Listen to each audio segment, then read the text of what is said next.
It started on a pale blue Saturday morning in late May, around 8:15, when I turned into my driveway and saw a white Ford F-250 parked half on my gravel and half on the shared strip of grass. The air smelled like fresh sap and gasoline. A man in an orange vest stood near the big oak that straddled the property line between my house and Claire's. I could hear the metallic whir of chainsaws above the birds.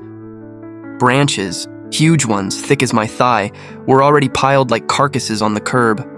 My stomach dropped. That tree had shaded both our yards for as long as I'd lived there. I stepped out and shouted over the engine noise, "What's going on?" The man looked up, sweat streaking his dusted face. "Trimming overgrowth," he said flatly. "Your neighbor hired us." When I walked closer, I saw that every limb on my side was gone. The bark looked raw and uneven, and the remaining branches leaned awkwardly toward her porch. The ground was littered with leaves, twigs, and chunks of wood that still smelled green inside. Claire came out holding a mug. She had that satisfied look people wear when they've finished a task they think was overdue. "It was getting wild," she said. "Anything crossing the property line is fair game." I felt my pulse in my ears. "You butchered half the tree," I said. "It's my right," she answered and turned back inside.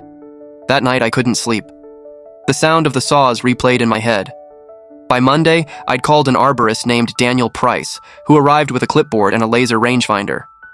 He measured the trunk, 58 inches in diameter, centered exactly on the boundary, and shook his head. "They took way more than allowed by city ordinance," he said. "This tree's stressed. It could die or fall." He wrote a detailed report stamped in blue ink, citing Section 9-2103 of the Municipal Code. I scanned it, printed copies, and brought one to Claire.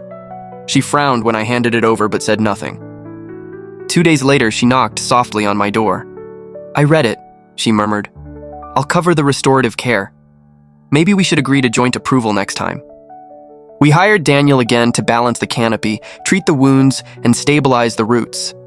Weeks later, new shoots appeared, pale green and trembling in the breeze. Standing beneath the fragile shade, I realized shared roots demand shared respect.